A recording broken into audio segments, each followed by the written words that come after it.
certificate from Stellenbosch University in mindfulness-based interventions and has been running the 8-week mindfulness-based stress reduction program since 2016.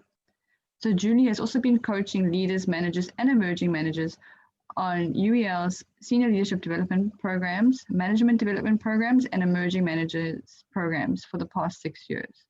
So welcome, Julie, and over to you. Thank you, Sarah. And thank you so much to UKZN Extended Learning for giving Simplicity Coaching this opportunity to present this morning. My business partner, Liz, is unable to make this morning and she sends her apologies. I think it would be wonderful right now for us to just take a breath. Sarah has mentioned that I am a mindfulness teacher. And so often when we start a meeting or we sit down at our desk, our mind is all over the place. We've got things that we need to do, want to do. So let's just take a message to really land here and be here this morning and know that we've put this time aside, and let's see if we can use this to our maximum advantage. So taking a full deep breath in, you can either close your eyes or lower your gaze. Feeling the full breath as it comes in through the nostrils all the way down, coming down to the belly. As you breathe out, just letting go. Letting go any thoughts that you have for today, your to-do list. Breathing in to new beginnings. Feeling the felt sensation of the breath in the body.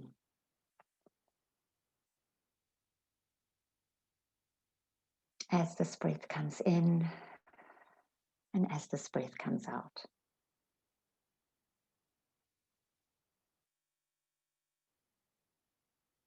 So just taking 2 full, more slow, deep breaths, and when you're ready, opening your eyes or lifting your gaze.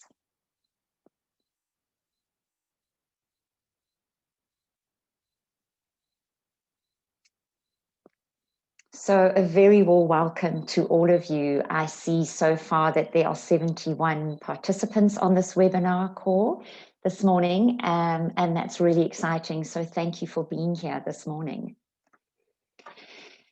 So if we look at an article written by Herminia Ibarra, she is the Professor of Organizational Behavior at the London Business School. She wrote an article on the 3rd of February at the beginning of this year, which seems a lifetime away, called The Leader as Coach. And she said, rapid, constant, and disruptive change is now the norm. Today's leaders understand that their businesses need to become more agile, innovative, digitally savvy, and consumer-centric to survive and thrive. What succeeded in the past is no longer a guide to what will succeed in the future. The role of the manager, in short, is becoming that of a coach. Increasingly, coaching is becoming integral to the fabric of a learning culture, a skill that good managers at all levels need to develop and deploy. So this morning, the agenda looks like what we will be discussing, obviously, is the role of the coach in leadership. So we'll be looking at what is coaching? What are the coaching competencies? How do we develop self-awareness, which is the foundation of any thinking, any self-development? We'll be looking at the GROW coaching model. And as Sarah said, there will be time at the end for any questions and answers. Please, can you have a paper and pen handy, because I will be getting you to do some exercises and to participate as much as possible. So I didn't expect there would be so many people on the call. When I spoke to Sarah last night, I was thinking, oh, there's probably going to be about 20 people. So she did tell me that there was a great response. So there really is a need for this information to get out there. And I wanted to get a feel for who was on the call this morning. I'm not going to spend too much time doing this, but if you could please just write your name. Thank you. And if you could write your role, whatever your role is. As a manager, it could be a student at this stage. And I'm just going to glance through that and well, welcome. Thank you. So we have Ashurtha, HR manager, Donald Sutherland, branch manager, CFO, HR manager, trainer coach, health and safety manager, Deborah, entrepreneur, wonderful, regional manager, head of college, welcome everyone. Sanine, Aaron, compliance manager, Teresa Woodley, Loveness. Okay, so a really beautiful mix of people we have here. Welcome Lindsay and Lucy, Netcare representatives, master students, Sensele, senior credit officer. Okay, well, thank you. It can be quite lonely on this side of the microphone, so at least I feel there is some kind of connection out there. Logistics manager, Ashika, academic, Vikram from Mauritius, welcome. Hopefully the weather's a little bit better there than it is here. Okay, so thank you everyone, and a very, very warm welcome this morning. So before we start, I'd like you to take a moment and write down. So first of all, let's just go into a thinking space. So think of someone in your life that you would regard as a great leader. This could be a teacher, a lecturer, it could be your line manager, your CEO, a political leader, a parent. Just taking a moment in your mind's eye to come up with that person so you can actually see them. Okay. And now consider, what are the qualities, the behaviors, or the characteristics that you feel make them great? Take a moment to write that down. What is it that sets them apart?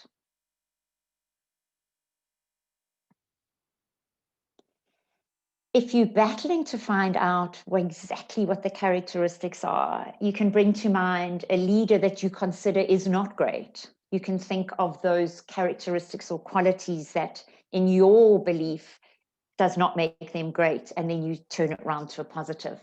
So once you've done that, again, I just invite you to go to your chat box and to write down, what are those characteristics?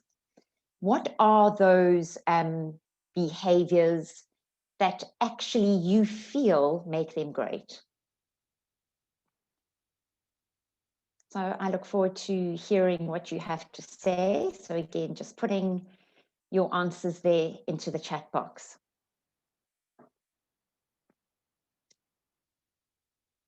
Attentiveness, humility, listening, interested in people, honest, fair, generosity. Wow, beautiful here. Dynamic leader, gives credit, encourages growth, communication skills, caring. Wow, lovely. Compassion, transparent, personal interest, good communication. I'm writing these all down and I'll be reflecting back, so I hope I can read my writing. Sarah, I might have to ask you to also help me out there. Someone who's patient, someone who's fair, someone who's knowledgeable, confidence, a clear thinker, leads by example. Wow.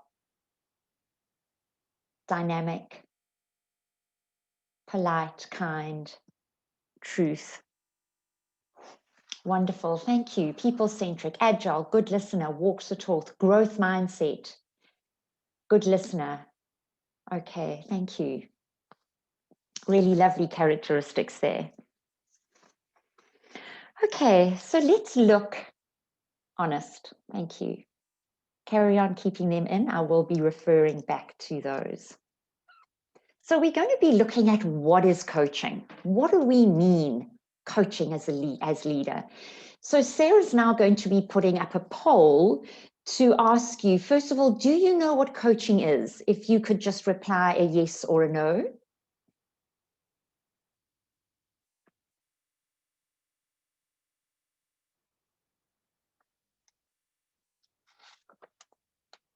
If you can go into the poll and just click on the yes or the no button.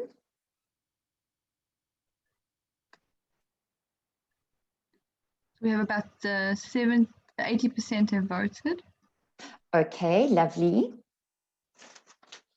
And just a comment, if anyone is watching on the Facebook Live, unfortunately, you won't be able to participate in the poll, but you will be able to post questions later on in the Q&A. And Sarah, once the voting has stopped, if you could just give me those percentages of who knows what coaching is and no as well.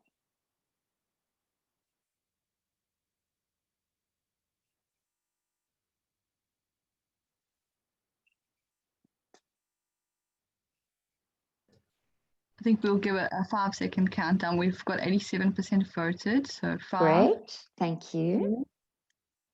3, 2, 1.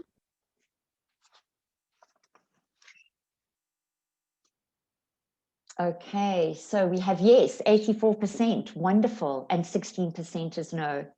Okay, great. Thank you. So the next question in the poll, Sarah, if you'll put that up as well, is have you been coached before?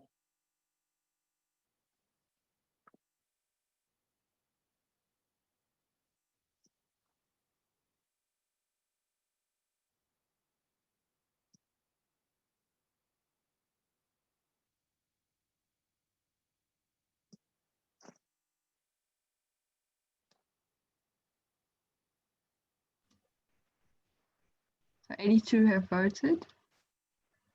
I'll give another 5-second countdown. 5, 4, 3, 2, 1. 86 voted.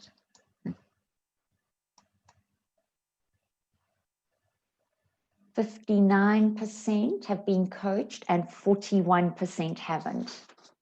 Thanks, Sarah. Wow, that is so encouraging. I have to say that is really, really encouraging. When I started my coaching career in 2015, half or most of the webinar would have been about what exactly is coaching. So that is really encouraging to see that the awareness out there and that people are engaging in this skill. So what I will do is I will go through a definition of coaching that I really sits well with me, and that's coaching is partnering with individuals in a thought-provoking and creative process that inspires them to unlock their personal and professional potential to maximize their own performance. Coaching is not therapy or mentoring, although they do have competencies that overlap. So where in the area of therapy, coaching uses is about creativity, it's about performance, it's about action, whereas therapy deals with resolution and healing of the past. Mentoring involves a relationship where there's a sharing of knowledge, there's expertise, as well as an offering of answers and solutions. Whereas coaches use their knowledge and expertise and coaching to enable the person being coached to create and develop their own best practices, connections, and their resources. So when I'm talking about coaching in the area in the workplace and as a leadership skill, I'm looking at short conversations that you can have. These can be when you're at the corridor, when you are at the water cooler. These could be one-on-one performance coaching meetings. You could be using your coaching skills in team leader meetings as well as organizational meetings. So in fact, coaching as a skill extends way beyond the workplace and into relationships out of work too. So I've seen for myself as well as through my clients that have taken on the skills and learned and to adapt coaching skills, that these skills can be used in parenting, challenging teenagers, children, as well as challenging spouses. I have noted that it does come in handy sometimes. So just to unpack a little bit more about how does it look to be an autocratic leader as opposed to a mentor to a coach, let me give you 3 examples. So a leader that tells, this is how the conversation would look. Here are the goals and implementation specifications for this project. A mentor would say, with regards to these goals, in my experience, that's how they would come across. And in coaching, the conversation would look like, now you know the goals for the project. How do you see yourself implementing them? Another example would be an autocratic leader saying, this is what I need you to do. This is specifically what I need you to do. A mentor would say, one thing you need to consider is, so they're coming from a place of experience. And a coach would frame the conversation, you've done this before, how did you do it? Another example under telling is, here are the consequences of failure. A mentor would say, these are the things to watch out for. And a coach would go, what does success look like to you? Okay, so having a look at these 3 ways of having conversations, can anyone in the chat box tell me what would the benefits of a coaching approach be in this instance? Anyone wants to just put something in the chat box?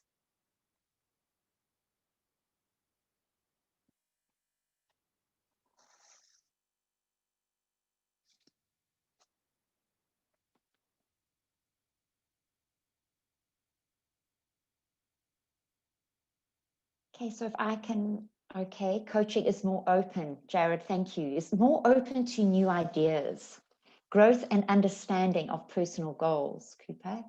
Debbie defines growth and on a professional scale to assist to success. Lovely. Encourage a person to think things out on their own. Absolutely. Develop new thinking. Quick wins. Encourage team members to be more self-reliant. Lovely. And it's giving the person the opportunity to express and to grow. Lovely, Donna. Thank you for those. So again, it's that curiosity. It's that having a learning culture, empowering someone else, as well as just having an engaging relationship. So thank you for all of that. Okay. So with regards to coaching, how do we gain a deeper understanding of the skills and approaches used in coaching? How we can understand this is by looking at the core competencies of coaching. So this will help you understand that whatever the coaching core competencies are, these are the skills that will help you become a better leader. So let's have a look at those coaching competencies. Just please note that these are very brief descriptions. There's a lot more depth to each competency, touching just the tip of the iceberg. And here I'm referring to the coach as the leader and the coachee is the person being coached. So first of all, one of the core competencies of coaching is contracting. It's understanding what is required in this relationship. What do you want to get out of the coaching? It adds structure, a framework. We also discuss your role. What are your expectations? Coming on time, meeting at a certain time, keeping your promises. Another coaching competency is building trust and rapport. So this is the ability of the coach to create a safe environment that produces ongoing mutual respect and trust.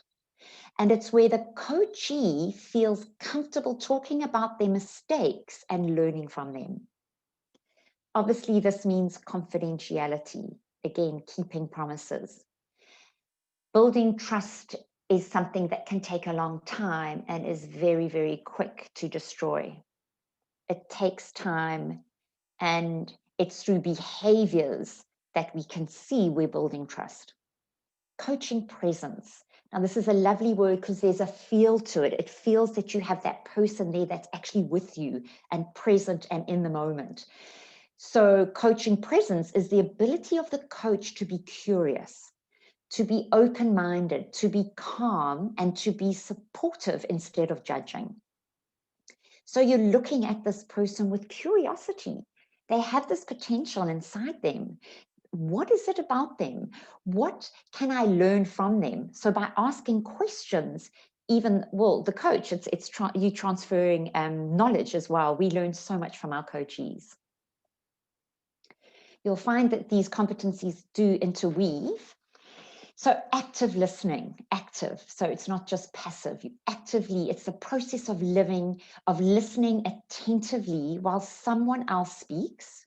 You paraphrasing and reflecting back what is said without withholding any judgment and without giving any advice. Now we know how often we are not heard. How often someone will be talking to you and the next thing they are looking down at their phone or they are on their computer. Yes, yes, yes. And they're not giving you that full attention. Just listening lets the other person know that they've been heard and that they're valued. Powerful questioning. So the coach asks questions instead of providing answers. Now, when one provides answers, this can be extremely disempowering. It blocks creativity, exploration, and thinking of the coachee. Asking questions helps to spark insights for the person and empowers them to learn to resolve problems and to cope with challenging situations on their own. When someone comes up with their own ideas, that makes them more likely to follow those ideas because that's what's come up for them. That is what is right for them. And we don't know what is right for the other person. Direct feedback and communication is another core competency of coaching. So this is about having honest and courageous conversations where challenges, patterns of behavior, and personal strengths as well are highlighted so that learning and growth can take place. So it could be an example for this, could be noticing that you are wanting to grow personally, yet you never seem to put your hand up and you never seem to want to present. Is there something that's getting in the way that we can talk about, that I can come and support you on taking this new step in this new direction? I know it can be scary, but I'm here to help you. Creating awareness. So this is done by helping the coachee to be aware of their limiting beliefs, their unconscious emotions, and their behavioral habits, which then provides a platform for further personal development.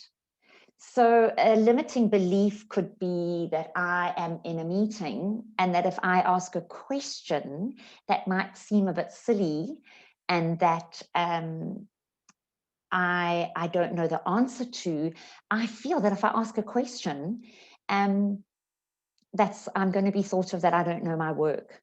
So by someone reflecting back through a conversation, it can be, well, you are valued, and maybe that question is something that really needs to be put on the table. So we listen and we challenge the beliefs and the things that we hear. So designing actions is the ability to create opportunities for ongoing learning, taking new learnings, and coming up with agreed results with the coaching. So it's important to make them measurable, time-based, and it's important to know that these actions are going to happen. So what are the things, if they are new, can you do to remind you to do that something new? So for example, if you're wanting to, one of your actions is you want to be more mindful, every time you're driving and you come to a red robot, that will be a prompt to say to yourself, okay, I need to breathe. I need to take 3 deep breaths in. So we need to come up with actions that are going to work for you. We look at planning and goal setting. Again, how does it look? How do you plan for this goal that success is going to happen? Are your values part of the goal? How motivated are you? And then we manage the progress and accountability. So it's important that we get a tangible result so we can see we either achieve it or we don't. So it's the ability to hold on what is important for the person that you're being coached, as well as leaving responsibility with them to take action. That's really important. So if we can take a moment, I'm going to have a look now at my list of characteristics of great leaders that you all wrote down. And if I can reflect back to what you've said, you'll be able to tie in and see a link between those core competencies of coaching, how they are related to, if you have that skill, how important it is to be an effective and great leader. So we spoke about attentiveness, coaching presence, humility. Again, humility is when we come in, we don't give advice, but we're willing to hear, we're willing to listen to what they have to say. Interest in people, again, listening to them, taking the time to build trust, asking them questions. There's a fairness. So again, a coaching presence comes when we can set aside, we can sit within the coaching and take time for them, take time for other people. So a kind of fairness in that we're aware of the situation and what's been given to one person and to another. So we're generous, we're taking the time to spend time with you, gives credit. So again, direct feedback. So when we're talking about feedback, it's not just about an opportunity for growth. The feedback is, I've noticed that you said you were going to hand in your project by the end of February. It's now a week early. You know, well done. Thank you for the commitment. I appreciate that. What worked for you? You know, what can you use from that you can do again? Encouraging growth. Again, asking the questions. Other things you've spoken about is EQ, which again is that presence, that understanding what's happening for yourself, so that when you are having a conversation, you're curious. It's not what's coming up for you. If there's a trigger, you are able to be curious about what they're saying and not put your agenda onto the conversation, but just to listen. You've spoken about confidence, leading by example, being kind and trusting. And if you can see, then there's a link there between those skills and a great leader. So just for yourself as a leader, maybe there are certain things and certain ways that you would like to be as a leader and that you would like to work on, whatever they may be. So I think now I have been talking for a good 5, 10, 15 minutes. So if we can, just before I continue, I don't know if anyone wants to comment in the chat box. If not, I'll just encourage you to maybe stretch and take 2 full deep breaths in and out. Our working memory in the prefrontal cortex has only got so much capacity, so it's always good to take a lot of breaks. Okay, so let's carry on. Now, to develop these coaching competencies, as I've put down here, we need to lead successfully. And the first step is to develop a greater understanding of yourself and to assess your own strengths and your own shortcomings. Self-awareness is essential for self-regulation to ensure that you manage better, that you adapt more fluidly, and that you develop resilience. And as someone says, leading by example, especially times now when things are uncertain, people are stressed, we look to a leader for that stability, for that calmness.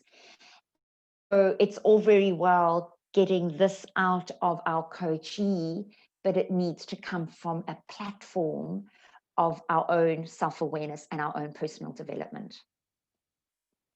So self-awareness is the foundation for learning, for thinking, and for personal growth. So how you behave and respond to external situations is influenced by internal thoughts, internal feelings, and beliefs. Okay, so how you behave, let me repeat that, and respond to external situation is influenced by our thinking, our feelings, and our beliefs. So self-awareness helps you to see what is real without your habitual defensive and conditioned reactions, which seem to add a bit like a filter. I think of it like glasses. They filter and affect how you perceive situations. Knowing yourself leads to making conscious decisions rather than conditioned habitual decisions. Some of you might be aware of the Johari window model. I'm going to be using that this morning to illustrate self-awareness as well as improving self-awareness. It's just a very simple, useful tool, as well as understanding how you are individually and how you are within a group. So as you can see there on your screen, there are 4 window panes. The first one is what we call the open area. So you can imagine that these 4 panes are actually represent you as a whole. So you as a whole have these 4 areas. We have the open area. So this is the information about you, about yourself, that is known by you and by everybody else, by the group. So for example, I'm sitting here, you can see I'm a female, you can see I'm wearing glasses, and I've told you I'm a coach. So what you see is what you get. So that is the open window, the open area. Then we have the blind area, often known as blind spots. So this is where what is known by, is what is known by the person. So it's people in the group know this about you, but it's unknown to yourself. Okay, everybody else knows, but you don't know. So what it could be, an example would be, say I become impatient with indecisive people. I feel my belief is that any decision is better than no decision. So I'm quick at making decisions. So my belief is, yeah, let's make a decision. So when people are indecisive, I get impatient, but possibly I'm not aware of that. Whereas people around me know that and feel that, I'm totally unaware of that. So in the third block there, we have the hidden area. So this is an area which is known to ourselves that is kept hidden from others. This could be information, this could be feelings. So another example could be, say I'm a new manager and I feel really uncomfortable asking for help, so I don't delegate. So maybe the person that reports to me feels that I don't trust them because I'm not prepared to delegating. Maybe I feel I see showing stress and that I'm feeling overwhelmed and telling people is a weakness. So I don't tell people and I pretend I'm fine. Whereas I'm taking on more and I'm taking on, but inside I know that, but nobody else knows that, okay? And then the fourth area is the unknown area. So this is the area that is unknown to the person and is unknown to everyone else. So these can be feelings, behavior. An example could be maybe I'm really good at public speaking, but I've never been exposed to it.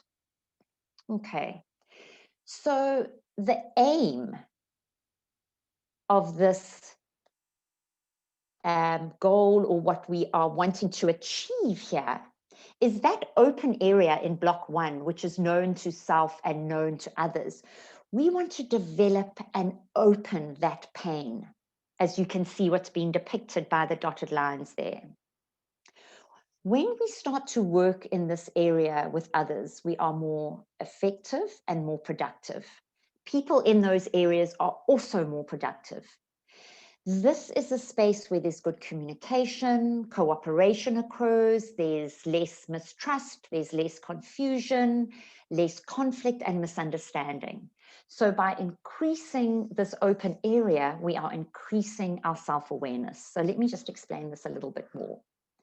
So by going from the open area to the blind spot, how do we do this? By seeking and actively listening to feedback from others, asking for feedback, and by sensitively offering feedback. Managers and team leaders really play an important role in facilitating feedback and disclosure among groups. So it's really important here.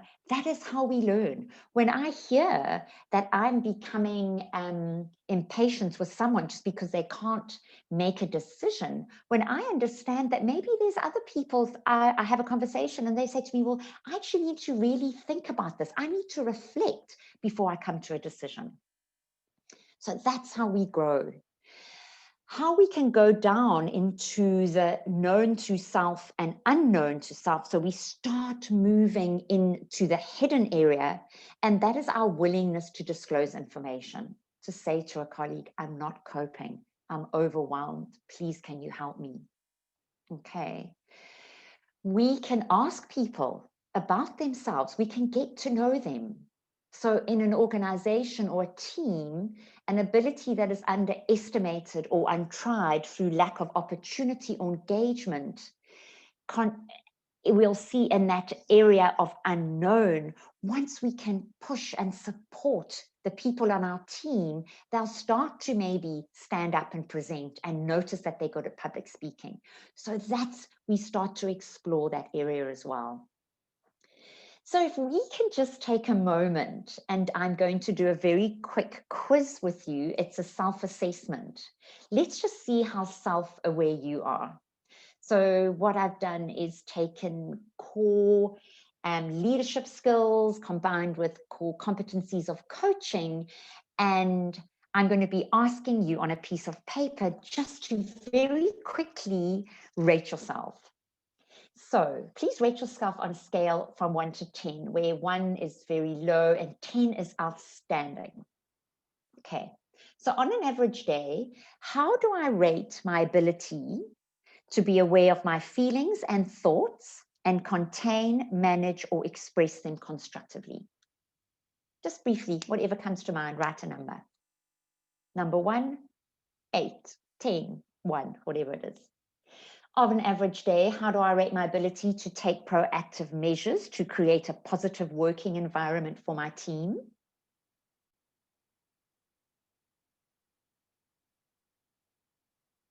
On an average day, how do I rate my ability to be patient with people around me? And on an average day, how do I rate my ability to listen with attention and openness?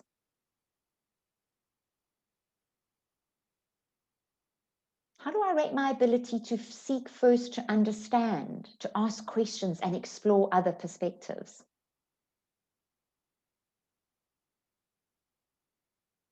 And finally, on an average day, how do I rate my ability to see the world from another's perspective and feel what it's like to be in his or her shoes? Okay, so that's just really a fun thing to bring to your awareness. When we start becoming aware of things, that's when we know we can work on them. What's a great idea is obviously you can give someone else, someone that you work with, ask them how they rate you as well. Okay, so the best way to fully understand what coaching is to experience it and to be coached. At UKZN Extended Learning, their EMP, Emerging Management Development Program, and Senior Leadership Development Programs, they offer each delegate their own coach. By the end of the program, they are able to experience the benefits of coaching, as well as reflect on what made the coaching sessions so powerful, and then to transfer these skills into their role as a leader. So just on this note, I just want to point out that successful organizations have really discovered that ongoing training in the workforce is necessary in order to remain competitive. However, without coaching, training loses effectiveness rapidly and often fails to achieve the long-lasting effects and behavioral changes that are needed. While training is an event, coaching is a process, which is a valuable next step to training to ensure that the new knowledge imparted actually becomes learned behavior. Hence the reason why on these programs, each delegate has their own coach. So when Liz, my business partner at Simplicity Coaching, and I run the Mindful Coaching Skills for Leaders program in collaboration with UKZN Extended Learning, we use the GROW model, as you can see from the slide here. So this model GROW involves 4 action steps, the first letters of which give the model its name.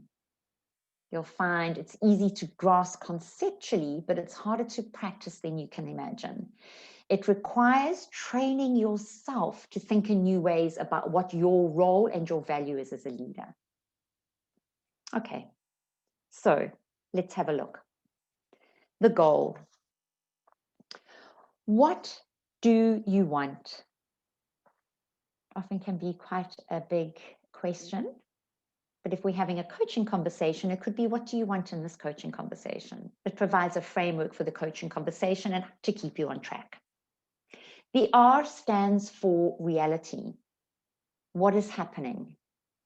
Here we focus on specific facts, so the conversation is real and constructive. We use what, when, where, who questions. We refrain from using the why question because that tends to have an overtone of judgment and can also trigger us to feel we need to self-justify. The O is options. What could you do? What are your options? This helps us think more broadly and more deeply. We look at all our options and we consider the risks. A fun question here could ask, if you had a magic wand, what would you do? And then we have the will. What will you do? So this step actually has 2 parts.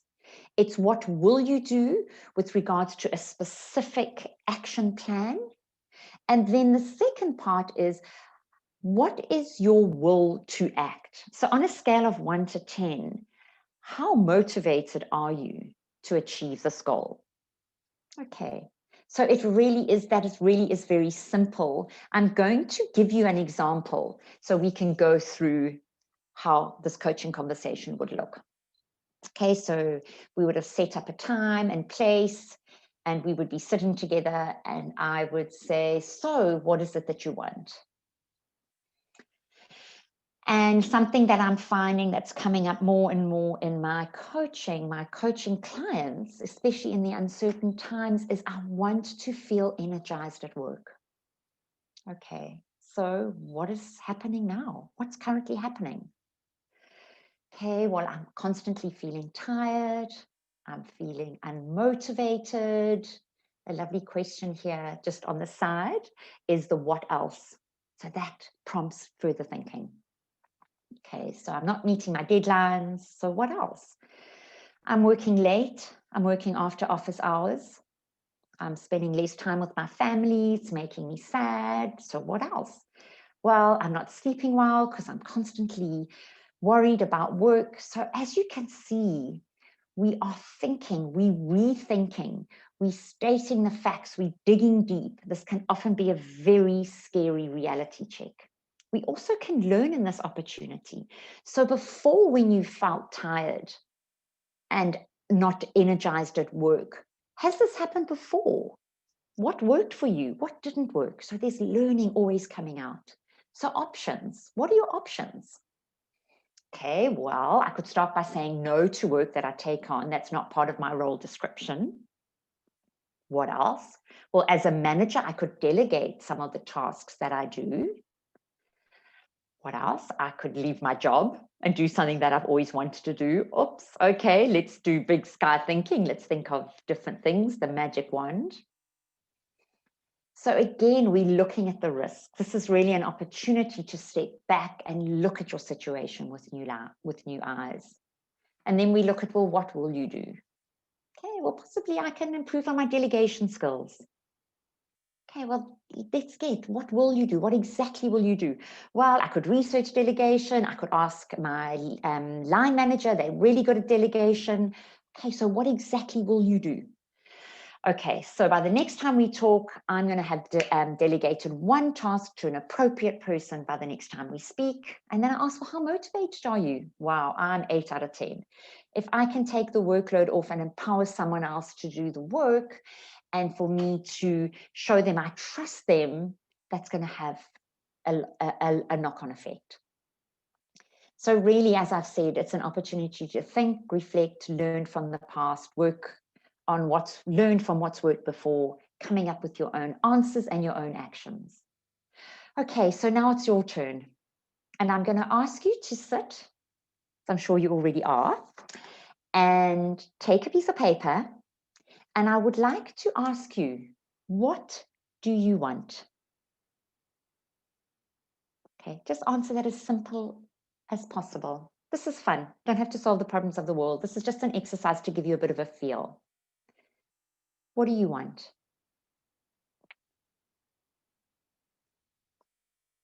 What is happening now? What's currently happening right now? What's working for you? What's not working for you? What is the reason for wanting this goal? What is happening now?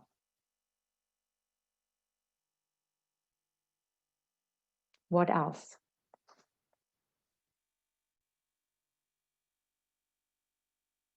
What else? What could you do? What are the options? If you had a magic wand, what would you do?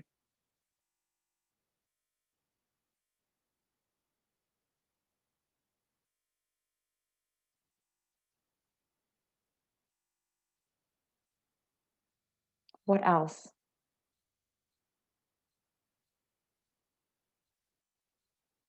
And finally, what will you do?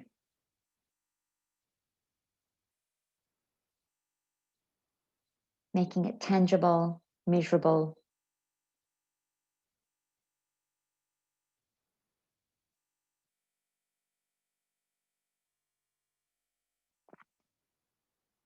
Okay, I don't know if anyone wants to share anything, any comments, any feedback. Generally in our workshops, we would have an opportunity to break away and have this conversation with someone else where they would practice the active listening. And that really is a lovely opportunity. Unfortunately, we can't do that on this platform. So if anyone would like to, see if there's any feedback. How was that conversation that you just had with yourself? I want what I want. It's a big question. Brilliant. Wow. Looking at coaching on a different light. So excited. Oh, good, Debbie.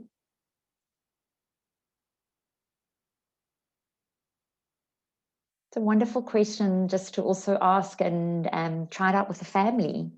Somehow it gets away from all the mind clutter and the mind talk, and it gets to something concrete. If any of you want to continue putting any chats, any comments in the chat box, I will look at those. So going forward, if you do not engage in coaching or understand it and feel that it is beneficial as a skill, it's quite hard to incorporate that because there needs to be that belief. So going forward, you need tools, you need support, you need sound methods, lots of practice and feedback. It's an ongoing developing skill that in time becomes part of a culture of a company.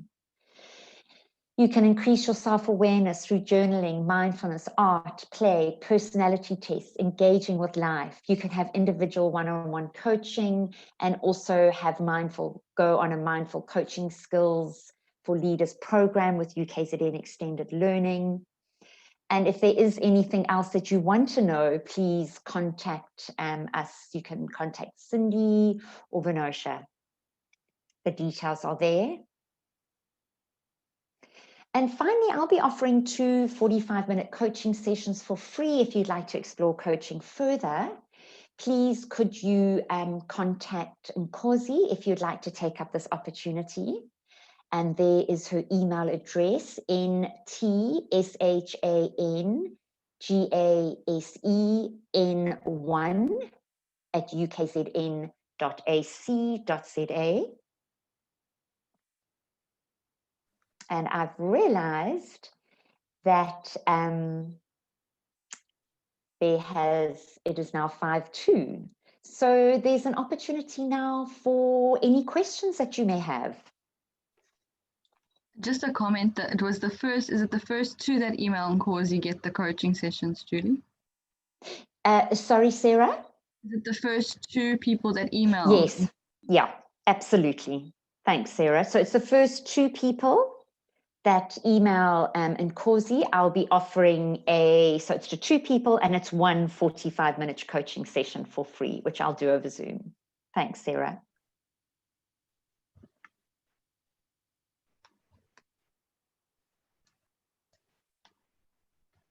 Okay, so we have some questions and answers here. Someone mentions, I'd like to thank the university for bringing these virtual, oh, it was an eye-opener. Okay, so that's just feedback. Thank you. Any other questions that you may have about the coaching? If you can just put the email address on the screen again, I think we have a question. Sure. And then maybe while that's on the screen, we have someone with a raised hand, Glynis. Okay, wonderful. I'm going to allow to talk if you can. Oh, lovely. Thank you. Hi, Glynis. Hi, Julie. Really interesting. Thank you so much. I just wondered, with your coaching, that sort of structure, how quickly are you able to get those goals into action and actually realize them? Glynis, that is a lovely question. And when it becomes a competency that we can really work with, it can come quite quickly. I have done a lot of coaching that has taken half an hour, 40 minutes, and I'm able to get action. I have sometimes had 1, 2, or 3 sessions just finding out what is it that you want, just the goal. So that's a lovely question. And sometimes when you are maybe dealing with someone that knows the language of coaching, you can sit with them and say, okay, I'm going to have a coaching conversation with you. Let's go through the framework. And we circle back. So a lot of the time we need to go back. That was really, really a very simple exercise for you to do, but a great question. So as I've said, I've had coaching that could have taken half an hour, but absolutely, if you gained anything from those 4 questions, that will be an answer in itself. I hope that was helpful, Glynis. Yes, no, thank you so much. Really helpful. Okay, thank you. Okay, and we have a lot of questions about the slides. So these will be emailed to you. If absolutely. Very happy to share the slides. The reminder, it will be emailed to you, and it will also be available on our website by the end of today. I have Danielle who also wants to talk, so I'm gonna... Danielle. Hi, Danielle. Hi, can you hear me? Yes, I can. Great, thanks. Thanks very much. It's very interesting. I really would also like to understand from you in terms of the coachees, the person being coached, how, you know, some people aren't easy to coach. I know you asked some of those questions and I thought, oh, I don't know how to answer this. It takes time, as you say, but how do you encourage people to be coachable, if that makes sense? Okay, you know, Danielle, that again, a very good question, because in our coaching as well, we ask permission, can I coach you? So knowing that this is a skill, sometimes we need to put the mentoring hat on, we need to put the telling hat on. So it's about really understanding the other person, possibly just getting to know them a bit more, and now and then just putting in the odd question. You know, it doesn't have to be the format, it doesn't have to be those 4 questions. It could be, once we become curious, we naturally come up with questions. Well, wow, how did you come up with that answer? How would you do that? Even by that one little question is a form of coaching. It doesn't have to be this formal sitting down. So once it becomes our second nature to be curious, to want to learn, you know, we're all so different and so unique. We've all had different upbringings, different backgrounds, beliefs.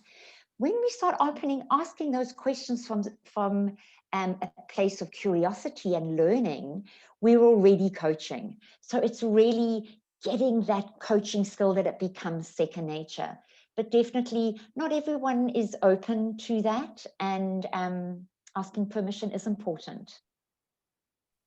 Great, thanks very much. It's definitely something I'd like to learn more about and Okay, apply. thanks, And the curiosity is a very important thing about asking questions. I appreciate that. Thank you. Absolutely. Pleasure, Danielle.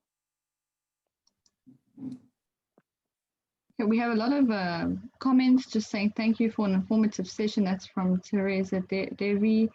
Lovely session. Thank you, Anonymous. Most inspiring, Julie. Thank you. That's from Dana. Oh, thank you, Dana. If I have any other. So we have a question from Zenzele. In your view, why are most organizations reluctant to embrace coaching to improve performance of their staff and organization?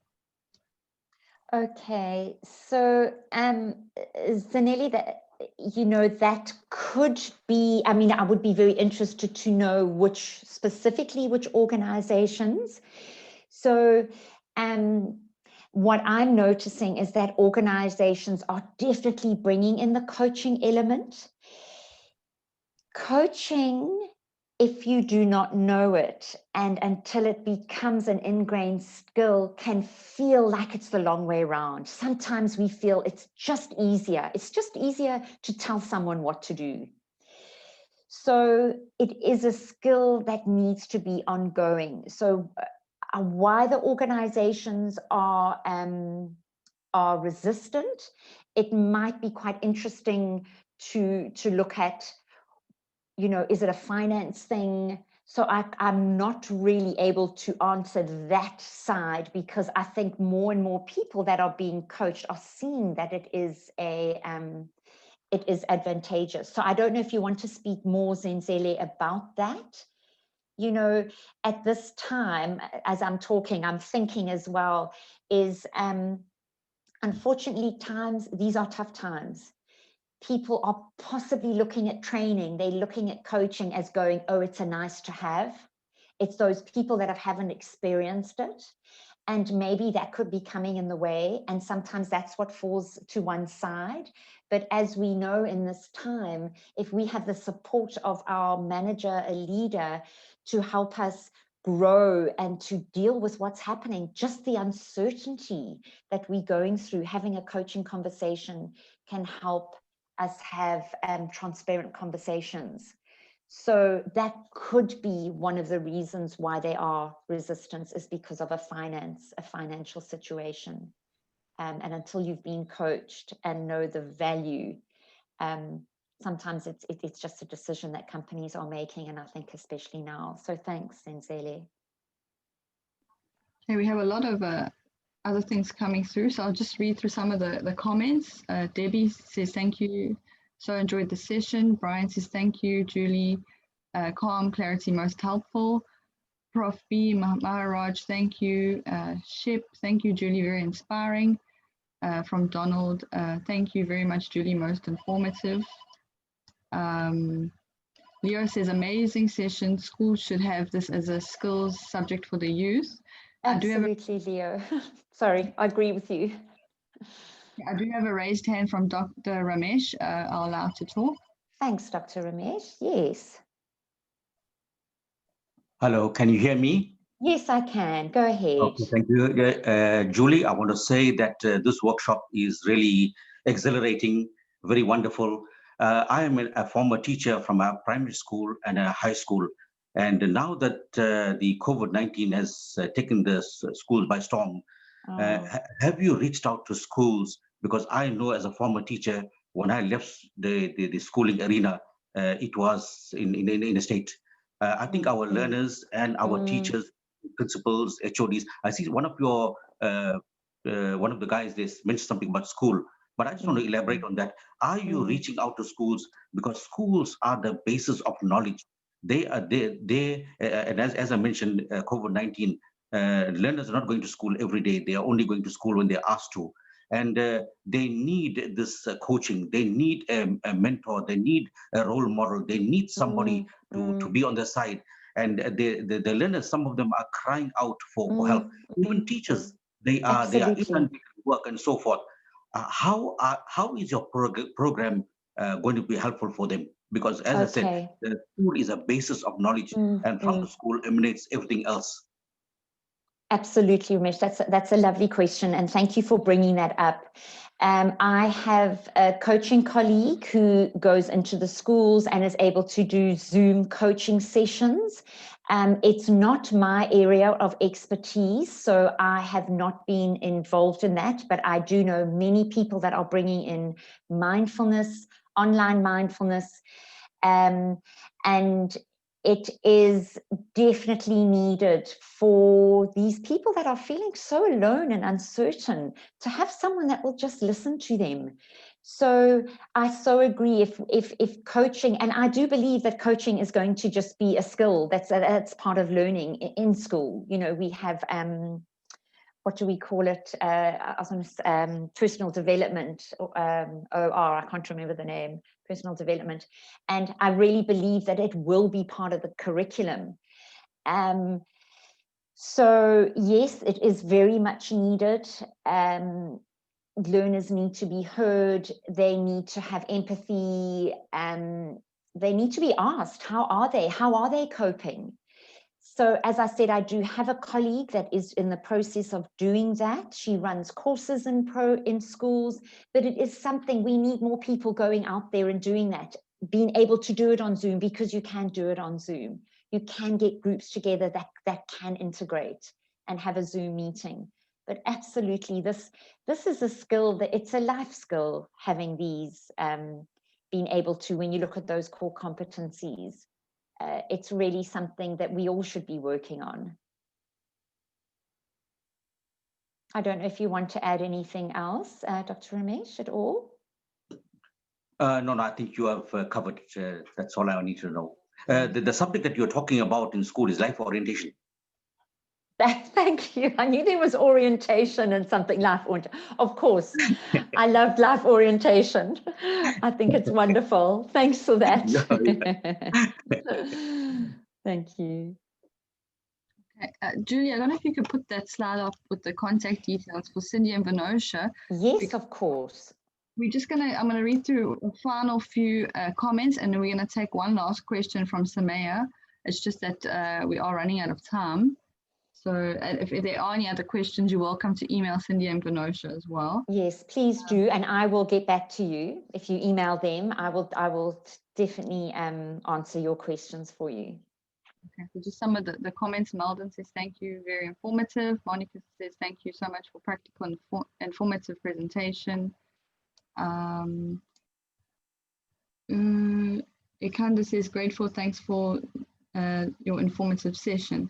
And the question from Samaya says, are there any resources that we could use to find more details on the coaching and the GROW model in order to develop these skills? Absolutely.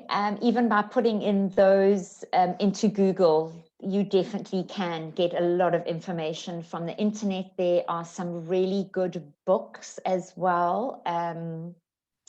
If you want to email Cindy, she can pass on the email to me, and I could let you know some coactive coaching. Yeah, there are a lot of good books, and get out there and practice.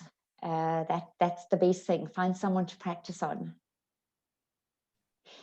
Sarah, you may also want to look at the upcoming webinar if you want to go through that. If you could put that on the slide. Sure. Yeah, before we get there, just want to thank you, Julie, for presenting today. I know we all benefited greatly from that, and I know it's a subject we all need to learn a lot more from. So thank you for touching on that with us today. As you did mention, she does do all the coaching sessions in our management programs. So if you do any of our management programs, you will get some time with Julie or some of our other coaching coachees. So also thank you to all our attendees for joining us today and engaging in the webinars. Thank you. Lovely input.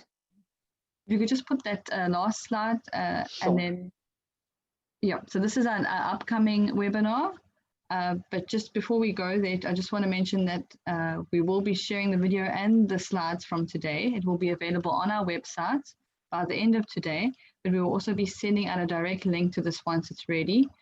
So do take note of this webinar for next month, which will be featuring Professor Abdullah Kader, and he'll be talking on the future of work beyond 2020. So if you would like to find out more about this webinar or RSVP, you can visit our website at www.ukznextendedlearning.com. So otherwise, thank you again, and thank you, Julie. Hope you enjoyed the session, and stay safe, and we'll see you next time. Thank you, Sarah. Thank you, everyone. Thoroughly enjoyed that. Thank you for your participation.